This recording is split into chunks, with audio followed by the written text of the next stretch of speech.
ఈవేళ మిమ్మల్ని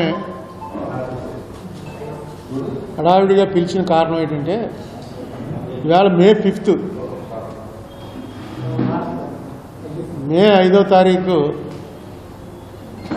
మన రాజమండ్రి వాళ్ళకి ఆ తారీఖు అనగానే గుర్తు రావాలి. మరి మీకు ఇంకా గుర్తు రాదంటే ఇంక స్టేట్లో ఏం గుర్తుంటుంది? ఏపీ రీఆర్గనైజేషన్ యాక్ట్ మీద సుప్రీంకోర్టులో నేను ఫైల్ చేసిన పిటిషను మొట్టమొదటి రోజు దత్తు గారి కోర్టులో నేను ఆర్గ్యుమెంట్ చెప్పినటువంటి రోజు ఈవేళ కరెక్ట్గా 11 ఏళ్ళు అయింది. 11 ఏళ్ళు అయింది. ఇప్పటి వరకు కేంద్ర ప్రభుత్వం కౌంటరే ఫైల్ చేయలే. రాష్ట్ర ప్రభుత్వం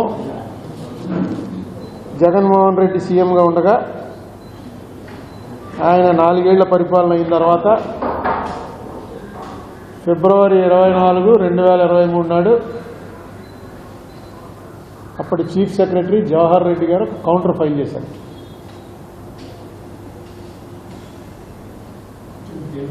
ఆ కౌంటర్ ఆ టైంకి ఫైల్ అవ్వకపోతే అప్పటికే 2-3 సార్లు అప్పటికి 43 వాయిదాలు అయ్యాయి. నేను పార్టీ ఇన్ పర్సన్ అంటే ఈ 9 ఏళ్లలో, ఎందుకంటే 11 ఏళ్ళ 23 నుంచి ఇంకా ఆగిపోయింది. ఆ కౌంటర్ వాళ్ళు వేసిన తర్వాత 24/2/23 నాడు వేసిన తర్వాత ఇంకా దానికి కొంచెం వాల్యూ పెరిగింది.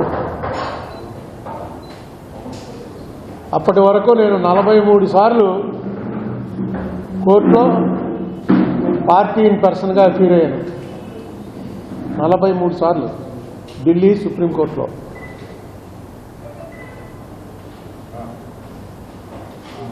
మధ్యలో 2019 ఎలక్షన్ ముందు ఈ విషయమే ఒక మీటింగ్ పెట్టాను. అది కూడా అప్పుడే 6 ఏళ్ళు అయిపోయింది. ఆ మీటింగ్కి చంద్రబాబు నాయుడు గారిని, పవన్ కళ్యాణ్ గారిని, జగన్మోహన్ రెడ్డి గారిని, సిపిఐ, సిపిఎం, బీజేపీ పార్టీల వారందరికీ కూడా పార్టీ హెడ్లకి ఒక ఉత్తరం రాశాను. సార్, ఇలా మీటింగ్ పెడుతున్నాను, కారణం ఇది, దీని మీద మీ పార్టీ తరఫున ఎవరో ఒకరిని పంపించండి. ముఖ్యులైనటువంటి వాళ్ళని పంపిస్తే మేమంతా విజయవాడ ఐలాపురం హోటల్లో మీటింగ్ పెట్టాను, అక్కడ కలుస్తాం, ఒకసారి దీని మీద తీర్మానం చేస్తాం. ఇంకా ఎలక్షన్ 2 నెలల్లో ఉంది. పవన్ కళ్యాణ్ గారు ఆయనే స్వయంగా వస్తున్నానని కబురు చేశాడు. ఆయన వస్తాడనే ఊహలో పెట్టలేదు మేము మీటింగ్. అంత పెద్ద లీడర్స్ రావడానికి పిలిచింది నేను, చిన్నవాడిని. ఆయనే వస్తాడని నేను అనుకోలేదు. ఆయన డైరెక్ట్గా పవన్ కళ్యాణ్ గారే వస్తున్నారండి అని చెప్పి నాకు కబురు వచ్చేటప్పటికి కొంచెం అప్పటికప్పుడు రాత్రి కొంచెం అరేంజ్మెంట్స్ పెద్దవి చేసుకోవాల్సి వచ్చింది. అలాగే ఆయన రావటం వల్ల ఆయన వచ్చి 3 అవర్స్ అక్కడ ఉండిపోయాడు. ఆయన 3 అవర్స్ ఉండి మీటింగ్ మొత్తం అయిన తర్వాత దాని లీగల్ పొజిషన్ కోసమని జస్టిస్ చలమేశ్వర్ గారు, సుప్రీంకోర్టు విశ్రాంత న్యాయమూర్తి, ఆయన్ని పిలిచాం. ఆయన్ని పిలిచి అలాగే ఐవైఆర్ కృష్ణారావు గారు బీజేపీ పార్టీ తరఫున ఆయన వచ్చారు. 2 మంత్రుల్ని పంపించారు చంద్రబాబు నాయుడు గారు. నేను ఎక్స్పెక్ట్ చేయలే. 2 మంత్రుల్ని, 2 ఐఏఎస్ ఆఫీసర్లని, అలాగే కుటుంబరావు గారిని ప్లానింగ్ కమిషన్ చైర్మన్గా ఉండేవారు ఆయన్ని, వాళ్ళు ఒక టీంని చంద్రబాబు నాయుడు గారు పంపారు. ఈయనైతే పవన్ కళ్యాణ్ గారు స్వయంగా వచ్చేశారు. సరే, వైఎస్ఆర్ పార్టీ తరఫున ఆయన జగన్మోహన్ రెడ్డి గారు, నేను తెలుగుదేశం వచ్చే మీటింగ్కి నేను రాను, అందుకు నేను ఐఎమ్ నాట్ కమింగ్, అపియరింగ్, ఎవరిని పంపట్లేదు కూడా అని చెప్పి వాళ్ళు విత్డ్రా అయిపోయారు. అలాగే సిపిఎం వారు బీజేపీ తోటి మేము మీటింగ్లో కూర్చోమని సిపిఎం వారు కూడా రాలేదు. సిపిఐ వారు వచ్చారు. కాంగ్రెస్ తరఫున తులసిరెడ్డి గారు వచ్చారు. సిపిఐ తరఫున రామకృష్ణ గారు వచ్చారు. అంతా నేను ఎక్స్పెక్ట్ చేయలే. అంటే సిచ్యుయేషన్ కాజు కరెక్టరా అని నమ్మారు కాబట్టి వచ్చారు. ఆ రోజున మేము అనుకున్నటువంటి తీర్మానం ఏంటంటే, ఏ ప్రభుత్వం అధికారంలోకి వచ్చినా 2 నేను అడుగుతున్నది, ఎప్పుడు మీకు అంత రాజమండ్రి వాళ్ళందరికీ తెలుసు, నేను 2 అడుగుతాను. ఒకటి,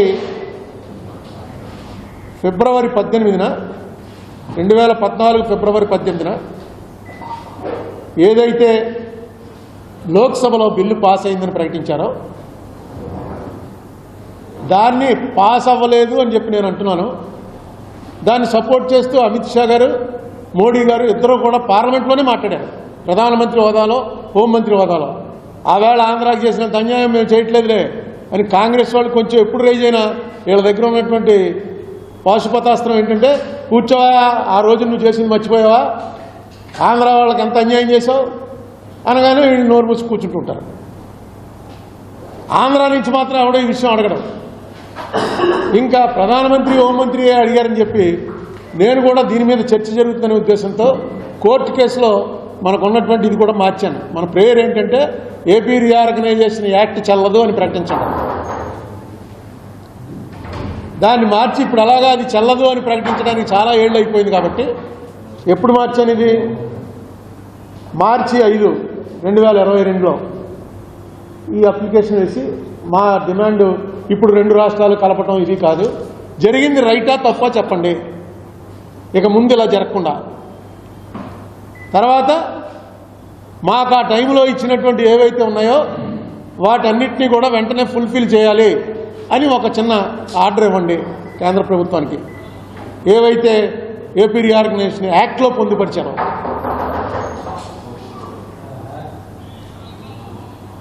ఇది చాలా స్వల్పం అని ఎందుకు అడగరో నాకు అసలు అర్థం అవ్వదు. అసలు పవన్ కళ్యాణ్ గారు అయితే ఆ వేళ మొత్తం చదివి ఏమో దీంట్లో పెద్ద ఇదే ఉందని అన్నాడు. ఏమోనండి నాకు అర్థం అవట్లేదు, ఒక్క నోటీస్, ఒక ఎంపీ చేత ఒక నోటీస్ ఇప్పించండి. ఆ నోటీస్ ఇవ్వడంతో చర్చ జరుగుతుంది ముందు హౌస్లో. మనం ఎంతసేపు పబ్లిక్ మీటింగుల్లో చెప్పుకోవడమే కానీ ఎక్కడ జరగాలో చర్చ అక్కడ జరగట్లేదు. పబ్లిక్ మీటింగ్లో మాత్రం అన్ని పార్టీల వాళ్ళు అంటారు మనకు అన్యాయం జరిగింది, మనకు అన్యాయం జరిగింది. అరే ఎక్కడ అన్యాయం జరిగిందో అక్కడ అది ప్రస్తావన తేవడానికి ఎవరు ఇష్టపడకపోతే అలాగా. పవన్ కళ్యాణ్ గారు పూర్తిగా సాటిస్ఫై అయ్యి ఆ వేళ వచ్చి ప్రెస్ మీట్లో చెప్పి దీన్ని వెంటనే అంగీకరిస్తున్నాం మేము, ఇది చేయడానికి మాకేం అభ్యంతరం లేదని. అభ్యంతరం చెప్పిన వాళ్ళు ఎవరంటే ఒక్క తులసిరెడ్డి గారు చెప్పారు, ఇన్నేళ్ళు అయిపోయి ఇప్పుడు దీని మీద మళ్ళీ ఎందుకు అనవసరం చర్చ ఎందుకని. టీడీపీ వారు అంగీకరించారు.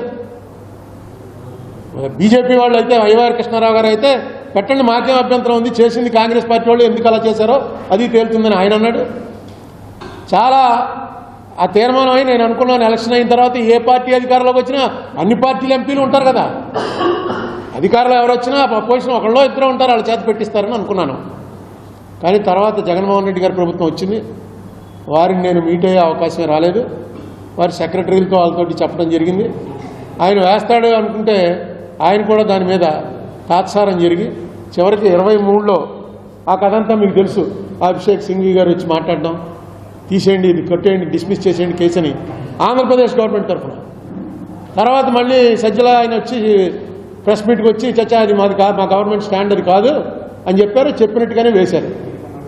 ఇప్పుడు నేను పవన్ కళ్యాణ్ గారికి మొన్న రాసిన ఉత్తరం ఏంటంటే, అయ్యా ఇప్పుడు ప్రభుత్వం మీది, మీరు ఆ కోర్టులో ఉన్న కేసులో మీరేం ఇప్పుడు కొత్తగా ఏకల్లా స్టేట్ గవర్నమెంట్ వేసిన పిటిషన్ ఉంది. రేపు వాయిదా మేము కొత్త వాయిదా అడిగాం మొన్న ఏప్రిల్ 5వ తారీఖున, అంటే నెలల క్రితం నేను మళ్ళీ అర్జెంట్ హియరింగ్ అప్లికేషన్ ఫైల్ చేశాను. అది డెఫినెట్గా వస్తుంది. ఇప్పుడు ఈ వేసంకాలం సెలవులు ముందు రాకపోయినా వేసంకాలం సెలవులు అయిన తర్వాతన్నా వస్తుంది. వచ్చినప్పుడు కేంద్ర ప్రభుత్వం ఎందుకు వేయలేదు అని అడగడానికి నేనున్నాను, నేనే అడుగుతాను. మీకేమీ ఎంబ్రాసింగ్ ఉండదు. రాష్ట్ర ప్రభుత్వం తరఫున ఒక సీనియర్ అడ్వకేట్ని తీసుకొచ్చి నిలబెట్టి నేను గవర్నమెంట్ ఏదైతే వేసిందో ఆ వేసిన దాని మీద ఆర్గ్యూ చేయండి. ఒకవేళ అందులో మీకు ఇబ్బంది కలిగించే ఏమన్నా ఉంటే విత్డ్రా అయిపోవచ్చు. గత గవర్నమెంట్ వేసిన ఈ 18 పాయింట్లో ఈ 2 పాయింట్లు మేము ఇన్సిస్ట్ చేయట్లేదు, ఈ 16 మీదే మేము ఆర్గ్యూ చేస్తున్నామని. నేను ఆర్గ్యూ చేసే ప్రధానమైనది ఏంటంటే ఆర్టికల్ 100 అనేది అసలు మన ప్రజాస్వామ్యానికి ఆయువు పట్టు. అది లేకపోతే పంచాయతీ లేదు, అసెంబ్లీ లేదు, రాష్ట్రం లేదు, కేంద్రం లేదు, ప్రభుత్వం లేదు. ఏంటది ఆర్టికల్ 100? ఏ సమస్య అయినా సరే, ఏ క్వశ్చన్ అయినా, any issue has to be decided with the majority vote. అది ఫండమెంటల్. మీకు మనం చూస్తూ ఉంటాం అసెంబ్లీలో ఇప్పుడు 11 మందే ఉన్నారు అసెంబ్లీలో, కానీ స్పీకర్ ఖచ్చితంగా బిల్లు పాస్ చేసేటప్పుడు సేస్ ఐ హ్యావ్ ఇట్. నేను ఒక 1 year హాలిడే ఇచ్చాను. 1 year ఏంటంటే ప్రభుత్వ పనితీరు మీద 1 year అయింది. అది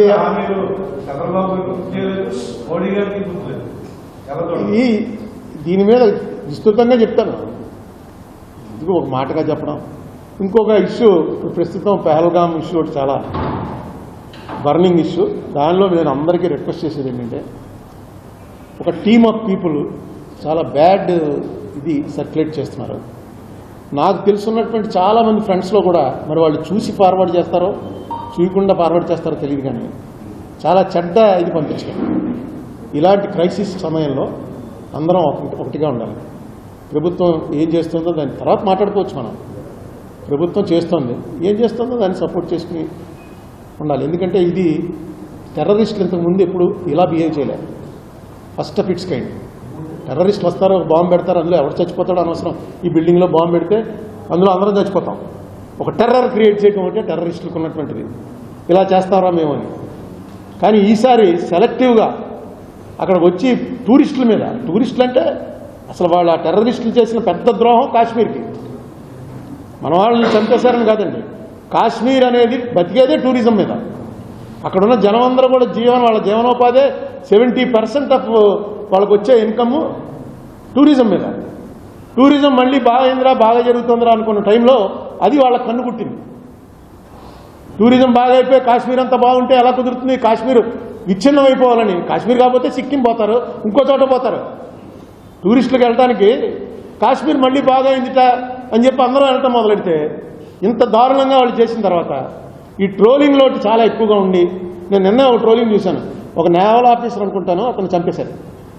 అతని భార్య అంది, దీనితో ముస్లింల మీద కాశ్మీర్ల మీద శత్రుత్వం పెట్టుకోకండి, టెర్రరిస్టులు ఏరిపారేయాలి తప్ప మమ్మల్ని రక్షించిందే అక్కడ ఉన్నటువంటి మమ్మల్ని తీసుకెళ్ళింది ముస్లింసే అని ఒక మాట చెప్పింది అమ్మాయి. చిన్న పిల్ల, 1 వారం రోజులు అయింది పెళ్ళి. ఏం తిడుతున్నారండి? దీనికి దేశభక్తి లేదు, దీని పేట్రియాట్ కాదు, ఇది మొగుడిని చంపేసిన దీనికి ఏంటిది? ముస్లింలు వెంటనే మొగుడిని చంపేగానే అది తీసుకుని వచ్చింది ఎవరు? అక్కడ ఉన్న గుర్రాల వాళ్ళు, బళ్ళోళ్ళు, రెండమ్మాయిని కాపాడింది వాళ్ళందరూ ముస్లింసే. ఇది హేట్ అనే క్యాంపెయిన్ చాలా బలంగా జరుగుతుంది. దాన్ని దయచేసి యుద్ధం అయ్యే వరకు ఆగండి. ఖచ్చితంగా పాకిస్తాన్కి మనకి యుద్ధం అనేది జియావుల్ హక్ అన్నవాడు ఎప్పుడో 40 ఏళ్ల క్రితం చెప్పాడు. ఎప్పుడైనా ఇండియాతో తలపడ్డం అంటే మాకు సూసైడ్ చేసుకున్నట్టే అని. డైరెక్ట్గా సైనిక నియంత అత్యంత పవర్ఫుల్ జిన్నాని ఉరిదీసింది కూడా అతనే అనుకుంటాను. అలాంటి వాడు ఓపెన్గా ప్రెస్ మీట్లో చెప్పాడు, ఇండియాతో మేమెందుకు పెట్టుకుంటామండి గొడవ, ఇండియాతో గొడవ అంటే సూసైడే మాకని. బుట్టో సారీ, జిన్నా కాదు, సారీ ముసలాండి అయిపోతున్నాను, ఏమనుకోకండి. నెక్స్ట్ మనకి ఒక ఇది ఫీలింగ్ ఏమి ఇస్తున్నారంటే, పాకిస్తాన్ వాళ్ళంతా కూడా పెద్ద బలవంతులు, మనలో 5-6 సరిపోతే వాడు ఒక్కడు సరిపోతాడు, వాళ్ళు క్రూరులు, వాళ్ళు వచ్చి పేకలు కోసిపోతారు, ఇలాంటి పిక్చర్లన్నీ ఇస్తున్నారు. పాకిస్తాన్ వాళ్ళు ఎవరో పంజాబ్లో సగం. పాకిస్తాన్ అంటే పంజాబ్ రాష్ట్రం విడిపోయింది, పాకిస్తాన్ అయింది. బంగ్లాదేశ్ అంటే అప్పుడు అది పాకిస్తానే, బెంగాల్ విడిపోయింది. బెంగాలీలు ఎలా ఉంటారో వాళ్ళు అలాగే ఉంటారు, పంజాబీలు ఎలా ఉంటారో వాళ్ళు అలాగే ఉంటారు. వాళ్ళు ఏదో పెద్ద వచ్చి పేకలు కోసుకెళ్ళిపోతారు. మీకు 2 ఇన్సిడెంట్లు చెప్తాను, మేము ఎంపీలుగా ఉన్నప్పుడు జరిగినవి. ఎక్కడా ఇది ప్రభుత్వం ప్రకటించలే. ప్రభుత్వం వాళ్ళు వచ్చి మేము ఇలా చేసాం అని సర్జికల్ స్ట్రైక్స్ లాగా ఎక్కడ ప్రకటించలే. నాకు కూడా ఎప్పుడు తెలిసింది, సర్జికల్ స్ట్రైక్స్ అయ్యాక నెట్లో వెతికాను. ఇలా ఇదే ఫస్ట్ టైమా, ఇంతకుముందు ఎప్పుడన్నీ జరిగాయి? 2008లో మేమంతా ఎంపీలుగా ఉండగా గోర్ఖా రైఫిల్స్ వాళ్ళు కెల్ సెక్టార్ అనే ఒక సెక్టార్లో గోర్ఖా రైఫిల్స్కి చెందినటువంటి ఒక సిపాయిని పాకిస్తాన్ వాళ్ళు పేక కోసి తలపట్టుకుపోయారు బోర్డర్లో. ఎప్పుడు ఇది? 2008 నాడు. వెంటనే ఇండియన్ ఆర్మీ వాళ్ళు ఏం చేశారంటే, పాకిస్తాన్ పోస్ట్ మీద దాడి చేసి పోస్ట్ మొత్తం ధ్వంసం చేసి 80 చంపేశారు. 4 పేకల కోసం పట్టుకొచ్చేశారు, 4. అలాగే 2011లో కుప్వారా అనే చోట, దాని పేరు కూడా ఆపరేషన్ జింజర్ అని పెట్టారు. 6 సోల్జర్స్ మన వాళ్ళని చంపేశారు. వాళ్ళు 6 సోల్జర్ని చంపేస్తే వీళ్ళు ఆపరేషన్ జింజర్ అంటే అల్లం అనమాట. అల్లం ఆపరేషన్ అని పేరెట్టుకుని వెళ్ళి ఒక పోస్ట్లో 13 మందిని చంపేయడమే కాకుండా 3 పేకలు కోసేశారు. 2013లో ఇది పేపర్లో వచ్చింది. ల్యాన్స్ నాయక్ హెమ్రాజ్ అనేవాడిని, ఒక సిపాయిని, ల్యాన్స్ నాయక్ సిపాయిని పూంచ్ సెక్టర్లో పేక కోసేశారు. వాళ్ళు కోసేస్తే రివెంజ్గా వెళ్ళి వీళ్ళు 6 సోల్జర్స్ని ఎంతమందో తెలియనంతమంది టెర్రరిస్టులు, వాళ్ళు 5 అయ్యుండొచ్చు, 4 అయ్యుండొచ్చు, అంటే సివిలియన్స్ అనమాట. వీళ్ళు మొత్తం అందరినీ కాల్చి వచ్చేసారు. మీరు ఇండియన్ ఆర్మీ అంటే ఏదో వీళ్ళంతా పొద్దున్నే మడిగట్టుకుని పూజ చేసుకుని ఆ టైంకి ఎవరన్నా వస్తే బాబు ఇప్పుడు కాదండి, ఇప్పుడు మేము ధర్మం పాటిస్తున్నాం, ఏముండదండి. అక్కడ బార్డర్లో ఉన్నవాళ్ళు వాడు ఒకడు కొడితే వీళ్ళు 4 కొడతారు. కొట్టేంత సమర్థత ఈ దేశానికి ఉంది. మనకి చైనాతో వారు వస్తే ప్రమాదమేమో, కానీ పాకిస్తాన్ అసలు ఎక్కడ సరిపోదు. దాని గురించి మనం ఏం చెప్పక్కర్లే పెద్ద. సరే, అప్పుడు ప్రభుత్వం ఏంటంటే అవి బయటికి చెప్పుకునేది కాదు, చెప్పకూడదని. ఇలాంటివన్నీ రివెంజ్, ఇమీడియట్ రివెంజ్లు. వీటన్నిటినీ గ్లోరిఫై చేయకూడదు. ఆ పేకలు కోసుకురావడం అనేది అప్పుడు కూడా భారతదేశానికి వాడు కోసాడు కాబట్టి మేము కోసామన్నా ఇష్టపడేవారు కాదు. పేకలు కోసాడు వాడి దేశం తరఫున మిలిటరీ, నువ్వు నీ దేశం తరఫున మిలిటరీ. ఇది ఎక్కడంటే లేదు, లేకపోతే ఆగదు, జనాలు నేను కంట్రోల్ చేయకపోతే కుదరదని. అక్కడ ఉన్న సోల్జర్ అలాగే ఉంటాడు, అలాగే ట్రైన్ చేస్తారు వాళ్ళు. డెఫినెట్గా పాకిస్తాన్ వర్సెస్ ఇండియాలో కానీ పూర్తిగా నష్టపోయేది ఎవరంటే పాకిస్తాన్ వాళ్ళకి తెలుసు. ఆల్రెడీ బోల్డ్ అని చూస్తూ ఉంటాను, ఖాళీగా ముసలాన్ని అయిపోయి ఖాళీగా ఉన్నాను చూసుకుంటాను. బోల్డ్ అని పాకిస్తాన్ డిబేట్లు చూస్తున్నాం. పాకిస్తాన్ డిబేట్లో కొత్తగా మనలాంటి మీలాంటి కుర్రాళ్ళందరూ వచ్చి మాలాంటి పెద్దలందరినీ తిడుతున్నారు. ఏం చేశారు మీరు? మతం అని పట్టుకుని మనం ఎలా అయిపోయాం? మతం కాకుండా ఉండి ఇండియా చూడండి ఎలా పెరిగిందో. మొన్నటికి మొన్న 40 ఏళ్ల క్రితం 50 ఏళ్ల క్రితం మతం వదిలేసింది బంగ్లాదేశ్, పాకిస్తాన్, ఇండియా రెండింటినీ మించిపోతుంది. మనకేంటి కర్మ? మతం మనం పర్సనల్గా పెట్టుకుందాం. మతం పేరుతో మనం ఈ చేయటమేంటని పాకిస్తాన్లో కొత్త కుర్రాళ్ళు, కొత్త యువతరం అంతా కూడా గట్టిగా వాదిస్తున్నారు. పెద్ద రోజు మీరు ఒకసారి చూడండి, ఇది జరుగుతుంది. ఇక్కడ మనం దురదృష్టవశాత్తు మనం ఇప్పుడు మతం ప్రధానం అనేటువంటి దృష్టిలోకి వెళ్తున్నాం. ఇది కరెక్ట్ కాదు. ఇండియాకున్న గ్లోరీ ఏంటంటే డెమోక్రసీ, సెక్యులరిజం. ఎవడైనా రావచ్చు ఇక్కడికి. ప్రపంచంలో బహిష్కరించబడిన వాళ్ళు ఎవడన్నా, ఉదాహరణ మీకు అనేక సార్లు చెప్పాను. ఇప్పుడు మనకి పార్సీలను ఉంటారు, వాళ్ళని ఏ దేశంలోకి రానివ్వాలా. ఎందుకంటే వాళ్ళని వేరే తెగవారు వెంటాడుతున్నారు. ఆ వెంటాడుతున్న తెగ చాలా పెద్దది. ఈ పార్సీలు అన్నవాళ్ళు ఇరాన్ నుంచి పారిపోయి షిప్లో వచ్చి ఏ దేశం దగ్గర కబురెట్టినా మీ దేశంలో షిప్ పెట్టుకుంటా ఉంటే నో క్వశ్చన్ లేదు. మా దేశంలోకి వస్తే వాళ్ళు వచ్చి మా మీద పడతారు, మీరు మా దేశంలోకి రావడానికి లేదు పోండి అన్నారు. ఇక్కడ మాత్రం సూరత్ దగ్గర రాజుగారు పిలిచి వాళ్ళ నాయకుడిని పిలిచి, ఏంటా ఎలాగా మీరు వేరు మేము వేరు, ఎప్పుడు ఇది 100 సంవత్సరాల క్రితం ఎలా కలిసి ఉంటారు ఇక్కడంటే అతను చెప్పలేక ఎక్స్ప్రెషన్కి వాళ్ళ భాష వేరు, వీళ్ళ భాష వేరు. పాలు పంచదార తెప్పించండి, పాలు పంచదార వాడు జేబులో తెచ్చాడో మరి ఎక్కడి నుంచి తెచ్చాడో కలిపి చూపించట. ఇలా కలిసిపోతాం మీలో. మళ్ళీ నువ్వు పంచదారని వేరు చేయలేవు, పాలు వేరు చేయలేవు. ఒక్క అవకాశం దా వచ్చి మా దేశంలో ఉండి చూసుకుంటాం మిమ్మల్ని ఎవడ వెంటాడుతున్నాడు అని. ఆ పార్సీలు అలా మనం చెప్పి తీసుకొచ్చిన పార్సీలు వాళ్ళ వల్ల ఈ దేశానికి ఎంత మంచి జరిగిందంటే, మొట్టమొదటిసారిగా ఇండియాలో జరుగుతున్న అన్యాయం బ్రిటిష్ పార్లమెంట్లో దడదడలాడించిన వాడు దాదాబాయి నౌరోజీ పార్సీ. ఈ దేశంలో విప్లవం తీసుకొచ్చాడు. ఏది? పారిశ్రామిక విప్లవం. జంషెడ్జీ టాటా పార్సీ. ఈ దేశంలో ఏ మిలిటరీ వాడికి రానంత గ్లామర్ ఉన్న మిలిటరీ మ్యాన్ ఎవడో మానెక్ షా పార్సీ. అలాగే హోమీ బాబా అణు విద్యుత్తు ఎవరు? పార్సీ. మన ధర్మం ఏం నమ్ముతుందంటే, మనం ఒకడికి ఉపకారం చేస్తే దేవుడు వాడి ద్వారా 10 రెట్లు ఉపకారం చేస్తాడు మనకి. మనం నమ్ముతాం. మనం ఎవడో తెలియనివాడన్నా కష్టంలో ఉన్నాడంటే మన అందరికీ ఉంది ఈ దేశంలో. అది సనాతన ధర్మం మనకి ఎక్కించేశారు. అది కష్టంలో ఉన్నవాడిని కాకొచ్చి చూసి అట్లీస్ట్ జాలి పడకపోతే మనకే గిల్టీగా ఉంటుంది. ఏమి చేయలేకపోయాం, కానీ కనీసం మనకు బాధ కలగలేదు ఎట్లా. దాన్ని మార్చే ప్రయత్నాలు జరుగుతున్నాయి. దయచేసి ఈ సమయంలో ఉత్తునే నాకు తెలిసిన బాగా చాలా క్లోజ్ ఫ్రెండ్స్ కూడా ఏంటో అలా పోతున్నారు అందులోకి. ఇది ఒక పెద్ద ఇది ఫార్వర్డ్ చేయటం దేశభక్తి అనుకుంటున్నారు ఏంటో కాదు. దేశభక్తి అంటే ఏంటంటే ఈ దేశం ఎలా పటిష్టంగా ఉండాలని ఆలోచన చేయండి. అందరం కలిసి ఉంటేనే పటిష్టం. ఈ మధ్య కొత్తగా మొదలెడుతున్నారు. ఏమని ఇక్కడ ఎందుకు ఉంచామండి? ఇప్పుడు పాకిస్తాన్లో హిందువులు ఎంతమంది ఉన్నారు? 1% ఉన్నారు.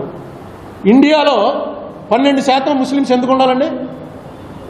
వీళ్ళని పంపించేయండి పాకిస్తాను. ఇది ఒక పెద్ద లెక్క వేసి పంపిస్తారు.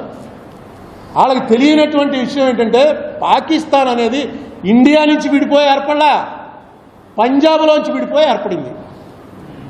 పంజాబ్లో ముస్లింలు ఎంతమంది ఉన్నారు చూడండి, ఎవరు లేరు, 1% కూడా లేరు. ఇక్కడ లెక్కేస్తాడు. మన రాజమండ్రిలో మన సాహిబులు ఏం చేశారు? పంజాబ్లో విడిపోయారు, దెబ్బలాడుకున్నారు, చచ్చారు, కొట్టుకున్నారు, చాలామంది చచ్చిపోయారు. అలాంటి మళ్ళీ ప్రపంచంలో జరగల అంత దారుణమైనటువంటి మైగ్రేషన్, మర్డర్లే కనబడితేనే. అక్కడ పంజాబ్లో అసలు ఒకరిని ఉంచలేదు, వాళ్ళు కనీసం 1% ఉంచారు. ఇది ఏంటంటే మామూలు జనాలకి బాగా ఎక్కుతుంటాయి. అవునండి, నిజమే కదండి, మనకి ఇక్కడ ఎందుకు వాళ్ళు ఉంటే నీకు నష్టం ఏంటి? ఈవేళ రాజమండ్రిలో నిజంగా నాకు తెలుసు వైభవంగా బతికినటువంటి ముస్లిమ్స్ నాకు తెలుసు, ఎందుకంటే మా క్లాస్మేట్స్ అందరూ ముస్లిమ్సే. ఈవేళ వాళ్ళ పరిస్థితి ఏంటో తెలుసు. ఒక్కడు సక్సెస్ఫుల్గా ఇదిగోరా నేను మీతోటి మీ హిందూ పెద్దలు ఈ మధ్య ఈ 40-50 ఏళ్లలో బాగుపడి కోట్లు సంపాదించిన వాళ్ళతోటి కనీసం 10వ వంతు నేను సంపాదించాను అని చెప్పగలవాడు ఒక్కడు లేడు. బజార్లో ఆస్తుల్లో 30% ముస్లిమ్స్వే ఉండే వేళ ఏమీ లేదు. ఏదో కొత్తగా యాంటీ ముస్లిం హేట్రెడ్ అనేది డెవలప్ చేస్తున్నారు. అదొద్దు. యాంటీ పాకిస్తాన్, ఎస్, పాకిస్తాన్ వాళ్ళు మనం అంటే పడదు, మనం పాకిస్తాన్ని టాలరేట్ చేసే సమస్య లేదు. వాళ్ళు ఇలాంటివన్నీ చేస్తుంటారు, ఎందుకంటే చిన్న దేశం కాబట్టి. ఎప్పుడు బలమైన వాడు ఎదురుకుండా వచ్చి పోరాడతాడు. బలహీనలో అనుకోండి మనం పోతూ వెనక నుంచి రాయిచ్చు కొట్టడం, ఎవడో తెలియకుండా చీకట్లో వచ్చి దెప్పకాయ కొట్టి పారిపోవటం, ఇవన్నీ చిన్న లెవెల్లో ఏంటంటే దాని అర్థం వాడు ఎదురు పడితే అవతల చంపేస్తాడేమో అని భయం. సేమ్ పాకిస్తాన్ అంతే. వాళ్ళు మొన్న చేసిన టెర్రరిస్ట్ యాక్టివిటీ అన్నది ప్రపంచం అంతా ఖండిస్తోంది. ముఖ్యంగా ముస్లిం దేశాలు ఖండిస్తున్నాయి, ముస్లిం దేశాలన్నీ ఖండిస్తున్నాయి. ఇంకో విషయం మీకు తెలియదు ఏంటంటే, ఇండియాలో ఒక్కచోట హిందూ మతం ఉందనుకోకండి. ఇండోనేషియా అనేటువంటి దేశం ఒకసారి చూడండి.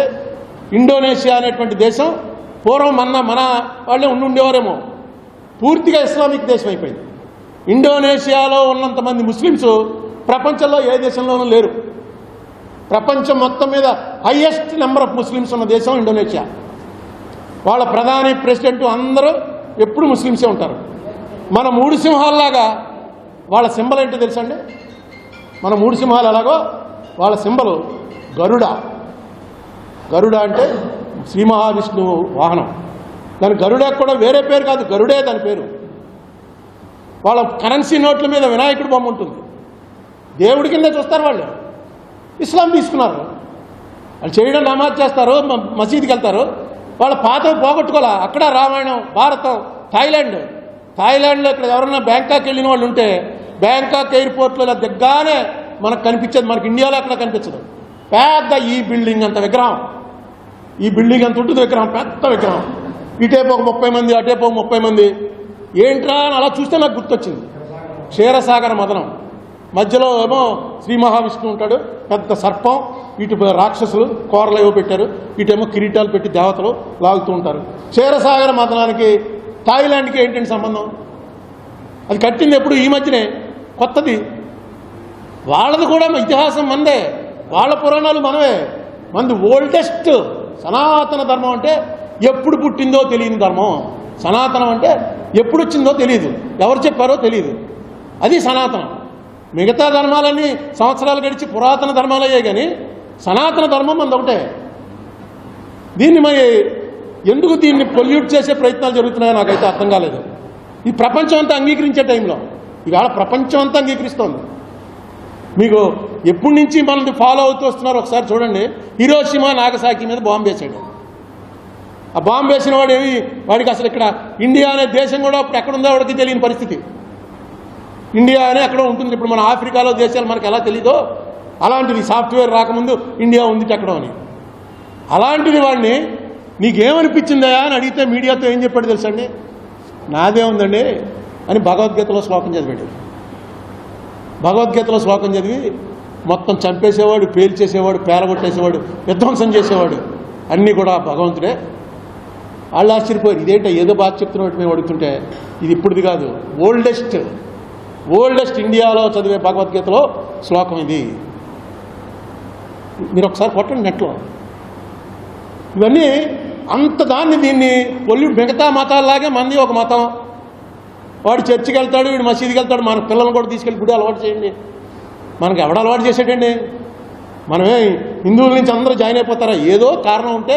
ఇప్పుడు నాకు తెలిసి నా 70 ఏళ్ల జీవితంలో ముస్లిం అయిన వాడు క్లాషెస్ క్లే అన్నవాడు ఎవరు? మొహమ్మద్ అలీ అనే బాక్సరు. ఇక్కడ మనకి రెహమాన్ మ్యూజిక్ డైరెక్టర్. ఇంకెవరు చెప్పండి, నాకు తెలియదు ఎప్పుడయ్యారో ముస్లింలోకి. క్రిస్టియన్స్ చాలామంది కన్వర్ట్ అవుతున్నారు. కారణాలు ఉన్నాయి దానికి. నమ్మారు వాళ్ళు. నమ్మడానికి బ్యాన్ లేదు మనకి. హిందూ మతంలో బ్యాన్ ఏం లేదు, నువ్వు నమ్మకూడదు వేరే మతాన్ని. నమ్మారు. అక్కడికి వెళ్ళానండి, ఆవేళ చర్చి దగ్గరికి వెళ్ళానండి, వెళ్ళి దేవుడా ఏంటిదంటే అప్పుడు దాకా మనసులో ఉన్న బాధ అంతా పోయిందండి. చర్చికి వెళ్తున్నాను, ఏంటి తప్పేంటంటాడు. అంటే బాప్టైజ్ ఎవరు ఏమవరు, క్రిస్టియన్స్ అంటాను, నేను క్రిస్టియన్ అండి ఏంటి. మరి ఎందుకు దీని మీద ఈ ద్వేషం అనేది పెంచడం? దయచేసి ఇటువంటి టైంలో క్రైసిస్లో, ఇది క్రైసిస్, కాశ్మీర్ బాగుపడిపోయింది అనుకున్నాను నేను. ఎందుకంటే వెళ్ళిపోతారు అంబానీ ఆదానీ వీళ్ళందరి చేత పెట్టుబడులు పెట్టిస్తారు, అక్కడేవో మంచి మంచి ఇవి కట్టిస్తారు, కాశ్మీరీలకు ఏవేవో ఇస్తారు. ఇవన్నీ మోడీ గారు చెప్పారు. మోడీ గారు వాళ్ళ పార్టీ ఏర్పడిందే కాశ్మీర్ గురించి కాబట్టి ఖచ్చితంగా ఇంకా కాశ్మీర్లో ఈ యాక్టివిటీస్ని ఎలాగోలా ఆపేస్తారు అనుకున్నాం. కానీ ఇది చాలా చాలా పెద్ద ట్రాజడీ.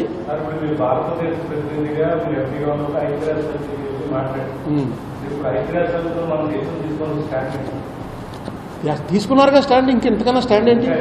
ఇప్పుడు ఒకటి, మోడీ అనేది సామధాన భేద దండోపాయాలని 4 ఉంటాయా? మనకు ఆ 4 తెలుసు. కానీ మహాభారతంలో ఇంకో ఉపాయం కూడా ఉంది, ఉపేక్షోపాయం. పివి నరసింహారావు చేసేవాడు అది. అంటే ఏమి చెప్పకుండా ఉపేక్షగా ఉండటం, వహించడం. ఏమో మోడీది ఉపేక్ష ఉపాయం అన్న ఫాలో అవుతున్నాడేమో ఎవడో తెలుసు. లేకపోతే వాడు మొత్తం శాంక్షన్స్ అని చెప్పేసి ఇష్టం వచ్చినట్టుగా టారిఫ్లు మార్చేసి అన్ని దేశాలు గగ్గోలు పెట్టేసాయి. మోడీ ఏం మాట్లాడలేదు. ఏమో ఇదొక నీతే కాదా, దీనివల్ల మనకి మొత్తం మునిగిపోతామా, ఏమైనా బెటర్మెంట్ జరుగుతుందో వెయిట్ చేసి చూడాలి. కాశ్మీర్ ఇష్యూలో మనం ఏం మాట్లాడక్కర్లేదు అసలు. మోడీ గారు కానీ అమిత్ షా గారు కానీ వీడికి పాఠం నేర్పుతాం, ఇంతకింత తీర్చుకుంటాం, వాళ్ళని అడిగి దొక్కేస్తాం, ఏం అనక్కర్లే. ప్రపంచం అంతా ఉంటుంది ఆ మాట. నీకు ఈవేళ పాకిస్తాన్ ఐసోలేటెడ్, ఒక్కట్లేదు. వాళ్ళు దబాయించండి, మాకేంటే సంబంధం, మీ దేశంలో జరుగుతుందా, కాశ్మీర్లో ఉగ్రవాదులు చేస్తే మమ్మల్ని ఎలా సంబంధం కలుపుతామని ఎవడో నమ్మడం. బిన్ లాడెన్ది జరిగిన తర్వాత ప్రపంచంలో ఉన్న వెస్ట్రన్ కంట్రీస్ వాళ్ళు ఎవరు కూడా పాకిస్తాన్ మాకు టెర్రరిజంతో సంబంధం లేదంటే అప్పుడు నమ్మడం. ఇప్పుడు కూడా ఆ కాందహార్లో ఎవరినైతే అప్పచెప్పేసామో అతను పాకిస్తాన్లో ఉన్నాడు. అన్ని అందరికీ తెలుసు, ప్రపంచం అంతా తెలుసు. సో నేను ఈ అవకాశాన్ని వాడుకుని రిక్వెస్ట్,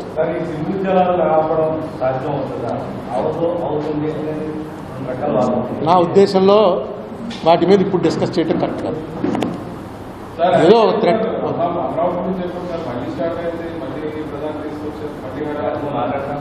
అమరావతి వారికి ఎజెండా.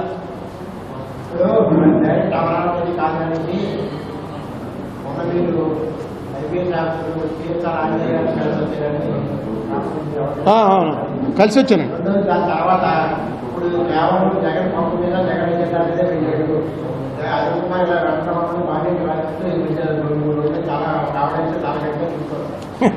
ఇప్పుడు ఒకటి చెప్తాను మీకు, ఇది పార్టీ కూడా రాసుకొచ్చాను. తెలుగుదేశం వారికి ఇంతకుముందు వైసీపీ వారికి చెప్పింది మీకు గుర్తుండే ఉంటుంది. నెల్సన్ మండేలా స్టోరీ చెప్పాను, గుర్తుంది కదా.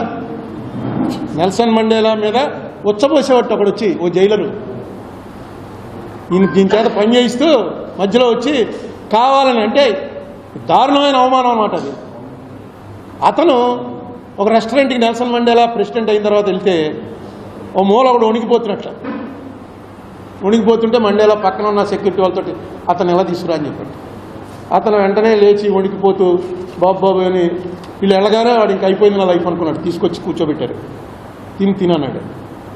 ఏం బాగున్నావా అని అడిగాడు. వాడికి భయం వేసి ఇలా అయిపోతున్నాడు అని వీటితో కలిసి వీటి టేబుల్ మీద భోజనం చేశారు, మండేలా గారి టేబుల్ మీద.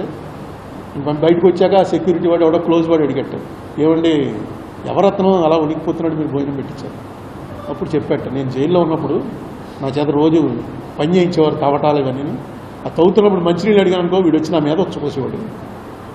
ఎందుకే అంత కర్కశత్వం అన్నా సరే పరిపాలకుల దగ్గర మంచి పేరు రావాలనే ఉద్దేశంతో చేసేవాడు. మరి ఏంటి వాడిని అలా చేసావో, తీసుకొచ్చి పోనీ వదిలేసి ఇగ్నోర్ చేయడం వేరు, వాడిని తీసుకొచ్చి అలా ఆర్డర్ చేసావేంటి అడిగితే చెప్పాట. వాళ్ళేటి వాళ్ళు చాలామంది ఉన్నారు, వాళ్ళందరికీ ఒక మెసేజ్ ఇస్తున్నాను. నేను వచ్చింది సౌత్ ఆఫ్రికాని బాగు చేయడానికి తప్ప వీళ్ళ మీద కక్ష తీర్చుకోవడానికి కాదు. మెసేజ్ వెళ్తుంది. మనం అంత చేసినా సరే అతను ఏం పెట్టుకోలేదురా మనసులో అని. అప్పుడు ఆ రోజున జగన్కి చెప్పాను. ఇది జగన్ ముఖ్యమంత్రి అవగానే ఇక్కడే ఇదే ప్రెస్ మీట్లో ఇదే ప్లేస్లో జగన్కి చెప్పాను. జగన్ పార్టీకి చెందిన వాళ్ళందరూ నన్ను తిట్టారు. నువ్వు చంద్రబాబుకి చెప్పావా జగన్ అనేటప్పుడు లోకు నీకు అంటే జగన్ కక్ష సాధిస్తున్నాడని చెప్తావా అని. ఈవేళ సనాతన ధర్మానికి చెందినటువంటి పార్టీ అధికారంలో ఉంది కాబట్టి, అంటే బీజేపీ కూడా ఉంది కాబట్టి, మహాభారతంలో ఇది భగవాన్ వాచ్ అండి. మహాభారతంలో అర్జునుడు, కృష్ణుడు, వైశంపాయనుడు, వేదవ్యాసుడు వీళ్ళందరూ మాట్లాడతారు. ఇది డైరెక్ట్గా భగవాన్ మాట్లాడింది. ఏమని? శపథా యత్కృతం పుణ్యం శప్యమానంతు గచ్చతి, శప్యమానస్య యత్ పాపం శపంతు మనుగచ్చతి. దేవుడు చెప్పాడు డైరెక్ట్గా. ఏమని? నిన్ను తిట్టేవాడు నాడే వాడి పుణ్యమంతా నీకు వచ్చేస్తుంది. నన్ను తిట్టేవాడు పుణ్యం ఏంటంటే ఏదో వాడు పాపాత్ముడు అందుకే తిడుతున్నాడు వాడికి పుణ్యం ఏముంటుందంటే ఇంకో వెసులుబాటు ఇచ్చాను. తిట్లు తినేవాడి పాపం ఏదైతే ఉంటుందో ఆ మొత్తం తిట్టేవాడికి వెళ్ళిపోతుంది. వాడి పుణ్యం మనకు వచ్చేస్తుంది, మన పాపం వాడికి వెళ్ళిపోతుంది. ఇది మనసులో పెట్టుకోండి. ఏటో మొన్న చూశాను, ఎవరో సినిమా ఆయన పేరేంటి, ఒక ఆయన అలా మొత్తం ఇండియా ఆంధ్రప్రదేశ్లో ఉన్న అన్ని పోలీస్ స్టేషన్లో కేసులు పెట్టేసి పోసాని ఆంధ్రప్రదేశ్లో ఉన్న అన్ని చోట్ల పెట్టేసి అక్కడి నుంచి ఇక్కడికి ఏంటి రాతం చేసిందంటే మీడియా ముందుకు వచ్చి తిట్టాడు. తిట్టేందుకు వేరే సెక్షన్లు ఉంటాయి. ఏ సెక్షన్ పెట్టారు తెలుసా? 111. ఒక్కసారి 111 అన్నది మీరు చూసినట్టయితే కొత్తగా వచ్చింది ఆ సెక్షన్, ఇంతకుముందు లేదు. ఈయన మోడీ గారు వచ్చిన తర్వాత దీని పేరు కూడా మార్చేశారు. ఇప్పుడు భారతీయ న్యాయ సంహిత అనేది పెట్టారు, బిఎన్ఎస్ పెట్టి దాంట్లో ఒక సెక్షను నేను మొన్న చూశాను. ఈ 111 సెక్షన్ ఎక్కడరా అని. దాని ప్రకారం ఎవరి మీద పెట్టచ్చు అంటే ఈ సెక్షను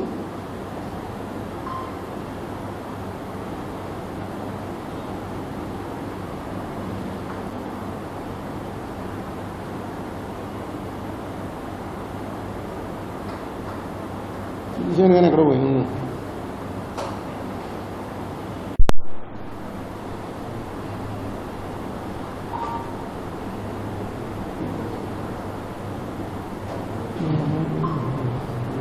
చెప్తారండి, వస్తుంది.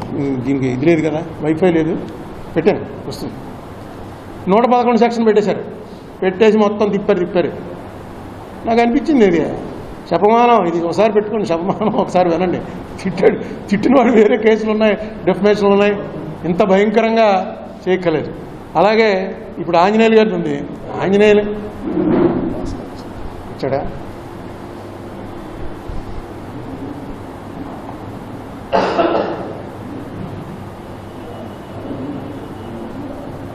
అఫెన్సెస్, ఏ అఫెన్సెస్ మీద 111 పెట్టచ్చంటే kidnapping, robbery, vehicle theft, extortion, land grabbing, contract killing, economic offences, cyber crimes, trafficking of people అంటే పిల్లల్ని తీసుకెళ్ళి అమ్మేస్తుంటారు, డ్రగ్స్, వెపన్స్, ఆయుధాలు సరఫరా చేయటాలు, డ్రగ్స్ సరఫరా చేయటం, పిల్లల్ని తీసుకెళ్ళి వ్యభిచార గృహాలకు అమ్మేయటం.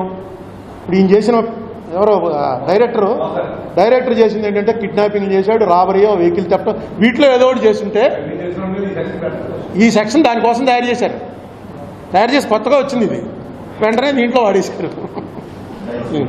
ఇదిగో తర్వాత ఇంకోటి, ఇదిగో నేను తీసింది ఇది గ్రూప్ ఆఫ్ పీపుల్ యాక్టింగ్. ఇందులో మళ్ళీ గ్రూప్ ఆఫ్ పీపుల్ అన్నారు పెట్టి దేశద్రోహం కూడా. పాకిస్తాన్కి రహస్యాలు అమ్మేస్తున్నాడు, చైనాలకు రహస్యాలు అమ్మేస్తున్నాడు, డ్రగ్స్ అమ్మేస్తున్నాడు, పిల్లల్ని వ్యభిచార గృహాలకు అమ్మేస్తున్నాడు. ఆయన చూసుకుంటాడు గొల్లు మరి మొదలు పెట్టాడు. ఇది ఎక్కడ గొడవ? సెక్యులర్ అంటే దేశద్రోహం అయిపోయాడు ఆల్రెడీ, అంతే కదా. ఇప్పుడు లేటెస్ట్ దాని ప్రకారం అన్ని మతాలు కలిసి ఉండాలండి అన్నామంటే చచ్చాడు. సరే మీరు ఇవన్నీ ఇలా రివర్స్. దీన్ని రెజీమ్ రివెంజ్ అంటారు. వీళ్ళు అధికారంలో ఉన్నప్పుడు వాళ్ళ మీద, వాళ్ళ అధికారంలో ఉన్నప్పుడు వీళ్ళ మీద. ఈ ఆంజనేయులు గారిని నేను కలవడం పూర్తిగా నాకు 20 ఏళ్ళ క్రితం నుంచి, అంటే నేను ఎంపీ అయిన తర్వాత చాలామంది ఐఏఎస్ వాళ్ళు, ఐపీఎస్ వాళ్ళు, ఆఫీసర్స్ న్యాచురల్గా కలుస్తారు. కొంతమంది ఫ్రెండ్స్ అయిపోతారు, కొంతమంది అసలు ఇప్పుడు గుర్తు కూడా పట్టరు, కొంతమంది పరిచయస్తులుగా ఉంటారు. అట్లా స్టేజ్లు ఉంటాయి. అలాగా ఫ్రెండ్గా అయిపోయినటువంటి ఆఫీసర్లు కొంతమందిలో ఈ ఆంజనేయులు గారు ఒకడు. ఈయన కొన్నాళ్ళు ఢిల్లీలో పనిచేస్తున్నప్పుడు కూడా నేను ఢిల్లీ వెళ్తే ఫోన్ చేయడం, ఎక్కడ ఉన్నారని అడగటం, ఈయనతో మంచి టచ్లో ఉంది. ఈయన ఇంటికి కూడా వెళ్ళాను. వీళ్ళ ఆవిడ కూడా నాకు బాగా తెలుసు, పిల్లలు బాగా తెలుసు. మన జంజాల గారు వియ్యంకుడు, సినిమా డైరెక్టర్ జంజాల గారు వియ్యంకుడు. నాకు తెలిసి ఇతని మీద ఎప్పుడు కరప్షన్ ఛార్జెస్ అనేది రాలా. జనరల్గా పోలీసు వాళ్ళకి శత్రువులు చాలా ఎక్కువ మంది ఉంటారు, ఇతనికి ఇంకా ఎక్కువ మంది ఉంటారు. ఎందుకంటే ఇతన్ని చంద్రబాబు నాయుడు గారి టైంలో 5 జిల్లాలకు ఎస్పీగా వేశారు. నాకు తెలిసి ఎక్కడికి వెళ్తే అక్కడ టెర్రర్ క్రియేట్ చేశాడు. మెయిన్ రౌడీయిజము, ఫ్యాక్షనిజము ఈ రెండింటి మీద చాలా తీవ్రంగా పోయాడు. అందుకే రాజశేఖర రెడ్డి గారు సీఎం అవగానే రాజశేఖర రెడ్డి గారికి ఒక హ్యూమన్ టచ్ ఉంటుంది. ఓన్లీ ఇతను ఒక ఆఫీసరు, నేను ఒక సీఎం అన్నట్టుగా ఇప్పుడు చూడ్డు. రాజశేఖర రెడ్డి గారే ఇతన్ని, బహుశా రాజశేఖర రెడ్డి గారు ఒక్కడే ఉంటాడు. వాట్ మిస్టర్ అంజన్ అని పట్టుకొని బొదమి గుర్తుండేవాడు. ఈయన అప్పుడు ఇంటెలిజెన్స్లో ఉండేవాడు. అది దాంతో ఈయన కొంచెం ఇదయ్యి జగన్మోహన్ రెడ్డికి కూడా బాగా దగ్గర అయ్యాడు, ఇంటెలిజెన్స్లో ఉన్నాడు, చేశాడు. ఆయన వెళ్ళి నేను అంతకు ముందే అందరూ యాంటిసిపేటరీ బెయిల్ తీసుకుంటున్నప్పుడే ఆయనకి ఫోన్ చేసి చెప్పాను, మీరు కూడా తీసుకుంటున్నారా యాంటిసిపేటరీ బెయిల్ అని. లేదండి, నేను ఓ 10 రోజులు జైలుకి వెళ్ళి వస్తాను అన్నాడు. నాకు అర్థం అలా ఏంటి ఎలా జోకేస్తున్నాడు అంటే, సరేలే అనుకుని మీరు వెళ్ళండి జైలుకి, నేను చూడటానికి వస్తానులేండి అన్నాను. ఆయన నవ్వేశాడు, నేను నవ్వేశాను. నాకు ఆ మాట గుర్తుండిపోయింది. నేనేమనుకున్నానంటే ఆ లెవెల్ వాడిని పంపితే రాజమండ్రి పంపుతారు అనుకున్నాను. డీజీ లెవెల్ నాకు తెలిసి ఇండియాలో ఇతను అక్కడ ఫస్ట్ అరెస్ట్ అయినాడు. డీజీ లెవెల్ వాళ్ళు ఎవరిని అరెస్ట్ చేయలే ఇప్పటివరకు. ఫస్ట్ మ్యాన్ అరెస్ట్ అయ్యి జైలుకి వెళ్ళినవాడు. అరెస్ట్ అయ్యారేమో తెలియదు కానీ బెయిల్ ఇచ్చేస్తారు, జైలుకి వెళ్ళాడు. తర్వాత అతను అరెస్ట్ అయ్యి లోపల ఉన్నాడని తెలిసినప్పుడు మనం చూడటానికి వెళ్ళాను. ఎందుకంటే బాబు ఎండలో పడి ఇలా వచ్చారంటే, నేను మాట అన్నాను కదా చూడటానికి వచ్చాను అంటే, ఇంకా కొన్నాళ్ళు కొంచెం వర్షాలు పడ్డాక రావాల్సిందని అంటే ఇంకా ఎన్నాళ్ళు ఉంటావా బాబు అన్నాను. అప్పుడే ఎక్కడ వదులుతారు, ఉంచుతారు. నేను మెంటల్గా ప్రిపేర్ అయ్యాను. ఇంకా ఓకే అప్పుడే ఆవేళ ఏదో ఏపీ పేపర్లో ఈనాడులో ఏదొస్తే అది మొన్ననాడు చేస్తారు వాళ్ళు. ఈనాడులో ఏదొచ్చినా మొన్ననాడు అది జరుగుతుందన్నమాట.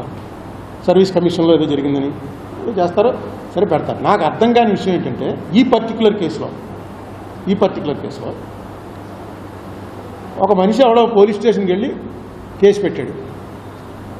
కేసు పెడితే పోలీసు వాళ్ళు ఏం చేయాలి?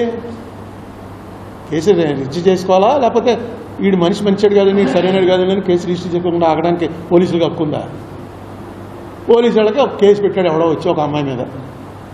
ఆ అమ్మాయిని తీసుకొచ్చేశారు, జైల్లో పెట్టేశారు. పెట్టేసి ఏం చేశారు?